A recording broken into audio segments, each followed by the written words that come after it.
Un ex-musulman en Indonésie à Jakarta est enlevé au ciel et en enfer vers l'année 2004. Je suis un ancien musulman et je détestais les chrétiens et les juifs. Ma famille incitait la haine contre le peuple de Dieu. L'islam enseigne que nous devons tuer toutes les personnes d'autres religions parce qu'elles sont impures. Ils soumettent quiconque commet le crime de pensée ou un crime politique aux lois de la charia. La seule option pour les infidèles est de devenir musulmans. Ceux qui critiquent ouvertement l'islam sont crucifiés. L'un des moyens de les punir est de le couper les mains. Dans l'application de la charia, on lapide les hommes et les femmes adultères. Les maris peuvent battre leurs femmes et les femmes ne doivent épouser que des hommes musulmans. Les maris peuvent divorcer et épouser plusieurs femmes fois, ce qui est contraire à la Bible. Si la femme est violée et qu'elle n'a pas 4 témoins, elle sera lapidée. La loi islamique sur la charia promeut la torture et la mort par rapport à la Bible qui est le livre de la vie et de l'amour. Il y a un contraste entre ces deux livres. L'amputation des membres est une punition islamique. En plus, ceux qui assassinent au nom d'Allah sont des héros. Il existe des lois pour suspendre et battre ceux qui enfreignent la loi la plus douce et les cils.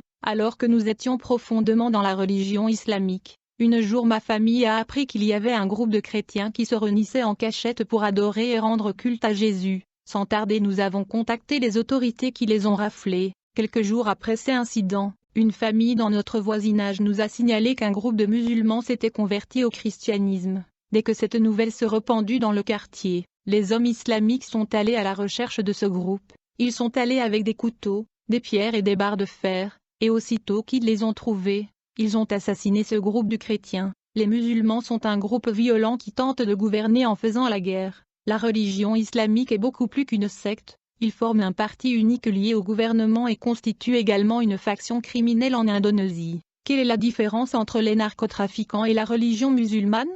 Les deux tuent des gens à cause de leurs intérêts. Mais pour ma famille, Dieu avait déjà promis le salut en Jésus. Tout a commencé lorsque mon père a tenté de tuer un chrétien avec un couteau. Il a envahi la maison de l'homme qui avait cru en Jésus-Christ. Les chrétiens étaient à genoux et ils n'avaient pas le temps d'arrêter leur prière. Mon père, en entrant dans cette résidence pour tuer cet homme, du coup il vit l'ange de l'Éternel qui était debout à côté de cet homme qui pria. Mon papa a pris peur et s'est enfui, car l'ange pointa son épée flamboyante dans sa direction et lui a dit, « Ne touchez pas loin de Dieu ». Mon père est devenu chrétien ce jour-là et a raconté cette histoire à la famille. Ma famille crut à mon père parce que nous savions qu'il n'était pas le genre d'homme qui ment. En dépit de cet incident, ma famille avait résolu de rester fidèle aux lois musulmanes. Ma mère, craignant que sa famille ne soit punie, a dit à mon père de ne pas se convertir à Jésus. Mon père lui a répondu.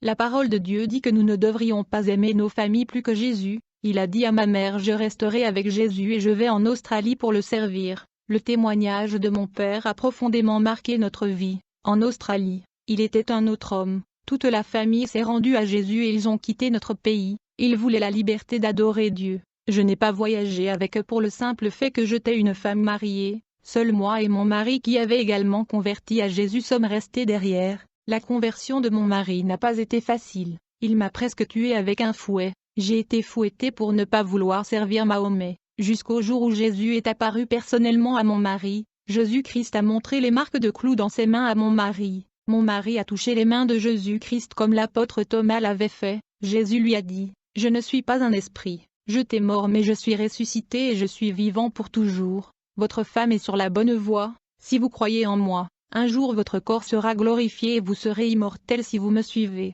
Mon mari est tombé à genoux devant Jésus et l'a reçu comme Seigneur et Sauveur. Puis Jésus est parti le laissant heureux. Mon mari ne cesserait jamais d'être musulman s'il ne s'était pas passé quelque chose de surnaturel qui bouleversa sa vie. Après cette journée, mon mari et moi avons rejoint des chrétiens. Nous avons commencé à prêcher l'évangile et une commission évangélique a été formée. Cette commission a commencé à gagner beaucoup des âmes à Jésus. Un jour nous nous sommes agenouillés pour prier. Nous étions 9, y compris mon mari et moi. Un groupe de musulmans est arrivé au lieu de rencontre. Dès qu'ils sont arrivés, 3 de nos frères bien-aimés ont réussi à s'échapper. Nous n'avons pas pu fuir comme eux. Sans tarder, ces musulmans nous ont séquestrés. 5 frères ont été attachés et nous avons été battus. Ce groupe musulman était très furieux contre nous et nous ont fait savoir que nous méritions la mort. J'ai vu des démons posséder ces hommes islamiques. J'ai été pris avec le groupe. Ils nous ont emmenés en captivité. Nous avons été suspendus à l'envers. Nous avions les pieds et les mains liés. Notre évangéliste qui priait à haute voix avait sa langue coupée par ces hommes islamiques. Nous saignions tous des blessures. Ils nous ont frappé la tête avec des pierres tranchantes. On mourait la tête en bas. nous ne savons pas où nous étions emmenés, ce que je peux dire, c'est que nous étions à l'agonie de la mort, du froid et des saignements. Ils nous ont appelés et traités des traîtres, mes yeux se sont assombris et mon esprit s'est éteint. Quand je me suis réveillé, je n'étais pas dans mon corps qui était pendu. 5 de mes frères chrétiens étaient morts. Celui qui était encore en vie s'est fait couper le cou et il est mort à ce moment-là. Mon esprit a vu cette scène horrible à l'époque. Tout à coup, j'ai vu 6 anges radiants de l'Éternel qui sont descendus du ciel. J'ai observé chacun de ces anges radieux qui ont transporté ses frères qui étaient tués vers le royaume céleste et éternel de gloire et lumière. J'ai vu mes 6 frères de l'assemblée qui étaient rassemblés par les anges qui sont venus le prendre, et ils furent emmenés au paradis céleste. Cela m'a fait très plaisir de savoir que toute leur souffrance avait une récompense. Un de ces anges éclatants et radieux m'a conduit au royaume des cieux, où j'ai vu de beaux bâtiments en or qui ressemblent à des châteaux. Le ciel était un endroit merveilleux. Il n'y a pas de description pour parler de l'immensité de cet endroit. Les 5 frères qui ont été martyrisés avec moi sont entrés dans leur maison céleste, et j'ai vu leurs noms qui étaient écrits sur des plaques d'or devant leur enceinte. Au ciel ils ont été honorés comme des héros de la foi, car ils sont morts à cause de l'évangile de Jésus-Christ. Tous ceux qui sont tués pour la bonne nouvelle Jésus-Christ sont honorés comme des héros dans le royaume céleste. Ils étaient heureux de recevoir des récompenses dans les cieux pour leurs efforts. Puis l'ange et moi sommes descendus du ciel en captivité vers l'endroit où nous nous étions tués. Les musulmans ont pris les corps et les ont enterrés. Lorsqu'un musulman a traîné mon corps pour l'enterrer, il a emmené mon corps dans un endroit éloigné de la vue des autres. Il était sur le point d'enterrer mon corps. Soudain, l'ange à côté de moi lui apparut et lui dit, « Tu ne peux pas enterrer ce corps, elle ne mourra pas, mais tu vas l'emmener dans une maison et ils prendront soin de ses blessures. » Ce musulman était paralysé car il avait du mal à croire à ce qu'il voyait. Il ne pouvait pas accepter qu'il voyait un ange. Avec beaucoup de crainte de l'ange il n'a pas enterré mon corps. Puis l'ange m'a emmené dans une autre famille chrétienne. Mais ces gens qui étaient chrétiens avaient peur de perdre leur famille et ils ont renié Jésus à cause de menaces. Ils ne voulaient pas mourir à cause de leur famille et de leurs biens matériels. Ces chrétiens ont été forcés de servir Mohammed. Puis l'ange m'a emmené dans un endroit où les musulmans étaient en guerre avec les militaires, et beaucoup de ces musulmans ont été tués dans la guerre, et leurs âmes sont descendues en enfer. J'ai vu quand la terre s'est ouverte et a avalé leurs âmes à l'intérieur. Moi et l'ange nous sommes descendus à travers le trou qui s'était ouvert au sol par laquelle les âmes de musulmans descendaient, puis nous avons atteint la bouche de l'enfer, où il y avait une porte et une serrure. Dès que l'ange se pointa devant le portail de l'enfer, j'ai vu ce porte de l'enfer s'ouvrir. Ensuite nous sommes entrés et nous avons tardé dans la bouche de l'enfer, mais alors que nous étions dans la bouche de l'enfer, j'ai vu les dents qui ont poussé dans cet endroit et ont transpercé les âmes de personnes proches dans cette partie de l'enfer. Beaucoup des âmes damnées ont été transpercées et mâchées par la bouche de l'enfer. Ensuite une force a poussé les âmes vers le bas. L'ange et moi nous sommes allés dans la gorge de l'enfer et nous avons atteint l'œsophage. Le tourment dans l'œsophage infernal est terrible. Les âmes à cet endroit sont écrasées. C'était épouvantable. Après avoir observé cette horreur, nous sommes allés dans le ventre de l'enfer. Dans cette partie de l'enfer le feu y est mélangé avec de l'acide. Les âmes de cette région avaient leur corps fondu. Les larves de feu ont un effet corrosif qui gâtait les âmes qui sont tombées à cet endroit. J'ai senti la grande température de cet endroit. La chaleur est insupportable et fait que tout ce qui était dans ce territoire puisse se fondre. Le niveau de soufre qui est concentré dans cette région laisse la chaleur beaucoup plus chaude. Je transpirais sans arrêt et ma peau a commencé à sécher. J'ai eu une grande déshydratation qui m'a fait vieillir. Puis nous sommes entrés dans les entrailles de l'enfer. À cet endroit se trouvent les pires personnes au monde qui ont commis les péchés les plus cruels, les gens qui ont démembré leurs voisins. Commettant ce terrible péché, dans les entrailles de l'enfer j'ai beaucoup de la boue sombre pourrie remplie d'excréments, d'urine et d'animaux pourris. Cet endroit était le plus sale que je marchais et le plus puant en enfer. Les bactéries infernales ont dévoré les corps des âmes perdues. Des vers de 10, 20 et 50 cm se sont nourris des âmes qui ont échoué dans cet endroit. Ces vers mordaient les âmes damnées et sucèrent toute leur substance jusqu'à ce que les gens soient fanés comme un fruit de la passion. J'ai vu un endroit en enfer qui broie de la viande en raison de sa pesanteur élevée. Les âmes ont été battues et écrasées. Ces minuscules petits gémissements et décalés. Rien n'est mort à cet endroit. La mort ne tue pas car tous ces âmes sont déjà morts. Mais les douleurs mortelles restent pour toujours à cet endroit. La mort est sur la terre récoltant ceux qui sont en vie. L'enfer est un lieu de mort. Il n'y a pas de vie là-bas. La mort ne peut pas tuer ces âmes perdues car ceux qui vivent en enfer ont déjà perdu la vie. Puis l'ange et moi sommes allés au foie de l'enfer. Quand nous sommes arrivés là-bas, les flammes ont grandi et nous ont couverts. Le feu a essayé de nous consumer. mais la lumière qui enveloppait l'ange nous protégeait.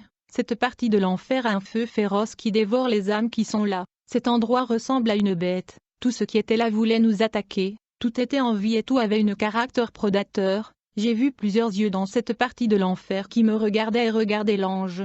Dans cette région de l'enfer le feu rugissait comme un lion. Puis nous sommes allés au poumon gauche de l'enfer et nous avons contemplé une ligne spirituelle qui a atteint la terre. L'ange a déclaré, cet endroit qui est le poumon de l'enfer est le lien de la transmission et transfert spirituel de puissance de l'enfer sur la terre avec, ce lien est lié au satanisme, à la sorcellerie et à d'autres religions fausses. Toute sorcellerie pratiquée sur terre est liée au poumon de l'enfer. J'ai observé que de cet endroit, une grande quantité d'énergie infernale coulait vers la terre. Toute cette force maléfique est montée sur la terre et a permis aux gens de pratiquer l'occultisme. Puis nous sommes allés à l'œil droit de l'enfer. Cette région est un endroit où la terre est surveillée par des démons espions de renseignement. Ils peuvent observer des églises qui perturbent les plans et les agendas de Satan afin de les attaquer. Après avoir quitté l'œil de l'enfer, nous sommes allés dans le cerveau de l'enfer. Nous avons vu Satan assis sur son trône. C'est ici dans cette région au cerveau de l'enfer que les grandes inventions technologiques, chimiques et scientifiques sont développées pour détruire l'humanité. Il y a ici la complexe industrielle de l'enfer. Puis l'ange de l'Éternel m'a montré beaucoup de musulmans en enfer. Ils sont là parce que le Coran a fait d'eux des tueurs. Le Coran envoie les épées au cou des chrétiens et ceux qui ont survécu seront emprisonnés. Ils persécutent et soumettent les peuples à leur religion. Ils chassent les gens de leur terre pour le dominer. Ils capturent des femmes et les prennent comme épouses, même si elles sont mariées. Ils décapitent les prisonniers, violant les femmes et asservissent les enfants. J'ai vu les califes en enfer, puis j'ai vu le prophète Mahomet en enfer. Il était dans cet endroit en enfer pour avoir écrit un autre évangile au-delà de ce que la Bible enseigne. Mahomet est un menteur. Il a inventé le Coran qui a été conçu et inspiré en enfer. Ce n'est pas l'ange Gabriel qui lui est apparu mais Satan qui l'a trompé. Mahomet est en enfer pour sa soif de sang et sa participation à la lapidation. Je délivre un avertissement de Jésus aux musulmans. Vous devez vous convertir à Jésus ou vous finirez tous en enfer. Arrête de croire aux mensonges. Vous dites que les hommes qui meurent martyrs au nom d'Allah ont le droit d'avoir 72 vierges au paradis. Vous vous suicidez avec des bombes sur votre corps et vous pensez aller au paradis. Vous allez réellement en enfer. J'ai vu beaucoup de musulmans en enfer en train de se repentir pour avoir commis des attentats suicides. Ils sont en enfer en ce moment. Le djihad ou la guerre sainte ne vous amènera jamais au ciel. Seul Jésus est la vie éternelle. Le ciel n'est pas une oasis. Vous n'avez aucune connaissance en du vrai Dieu d'amour. Lisez Jean chapitre 3 verset 16 car Dieu a tant aimé le monde, qu'il a donné son Fils unique, afin que quiconque croit en lui ne périsse pas mais qu'il ait la vie éternelle. Ephésiens chapitre 2 verset 9. Le salut n'est pas une récompense pour les bonnes choses que nous avons faites. Aucun de nous ne peut donc s'en vanter. Premier chapitre de Jean 3 verset 1. Voyez à quel point notre Père nous aime, car il nous appelle ses enfants, et c'est ce que nous sommes. Mais les gens qui appartiennent à ce monde ne reconnaissent pas que nous sommes les enfants de Dieu parce qu'ils ne le connaissent pas. L'ange m'a ramené à la surface de la terre. Mon corps était dans la maison de ce musulman pendant un jour ni sans vie. Il voulait enterrer mon corps. Je suis resté un jour mort et je suis retourné chez ce musulman à qui l'ange a ordonné de prendre soin de moi. Mon esprit est retourné dans mon corps. C'était douloureux car ce corps avait subi de tortures. Plus tard cet homme est devenu chrétien et, avec sa femme, ils se sont occupés de mes souffrances. J'ai prêché l'évangile à une fille musulmane. Elle s'est convertie et a fui de chez elle pour que ses parents ne la découvrent pas et ne lui appliquent pas de punition. J'étais dans la maison du musulman qui s'est occupé de moi et s'est rendu à l'endroit où se trouvait ma famille. Mon mari était parmi les frères tués, qui étaient transportés au paradis pour toujours dans la gloire avec les autres frères qui sont morts avec lui. Dieu a permis que leur corps soit enterré, mais pas le mien. J'étais le témoin du paradis sur terre pour rendre compte de l'œuvre de rédemption au peuple musulman. Jésus offre beaucoup plus que la religion musulmane.